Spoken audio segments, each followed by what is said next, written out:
Hello' everyone, কি খবৰ আপোনালোকৰ ভালনে?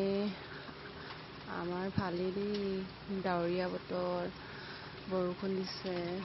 আমি ল'ৰাৰ লগতে এনে বহি আছোঁ আৰু তামোল চুবাই ধেমালি কৰি অলপমান। ডাৱৰীয়া বতৰ কিনো কৰিব ন, ঘৰতে বহিয়ে থকা হয়, কাম বন নাই, এনেই বহি থকা হয়।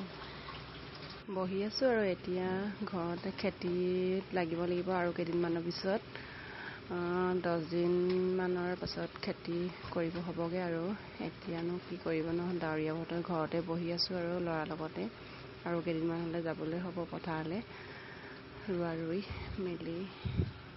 পিছে মই ৰুবলৈ নাযাওঁ দেই, ঘৰত ৰান্ধনি হ'ব লাগিব, ভাত বনাব লাগিব। ল'ৰা টোপনি ওলাইছে দেই। এয়া দেখিছেনে, আমাৰ ফালে কিনকিনীয়া বৰষুণ দি আছে দেই। আপোনালোকৰ ফালে কেনেকুৱাকৈ বৰষুণ দি আছে ক'ব দেই কমেণ্টত। আৰু এয়া আমাৰ নতুন ভেটিত ভাত কেৰেলা লগা নাই এতিয়ালৈকে, ফুলি আছে, লাগিব আৰু কেইদিনমানৰ পিছত। আৰু মায়ে ৱালৰ চাইডে লেচেৰা মাহ লগাইছে দেই, এতিয়ালৈকে লগা নাই, লাগিব আৰু কেইদিনমানৰ পাছত লাগিলে মানে খাবলৈ হ'বগৈ আৰু।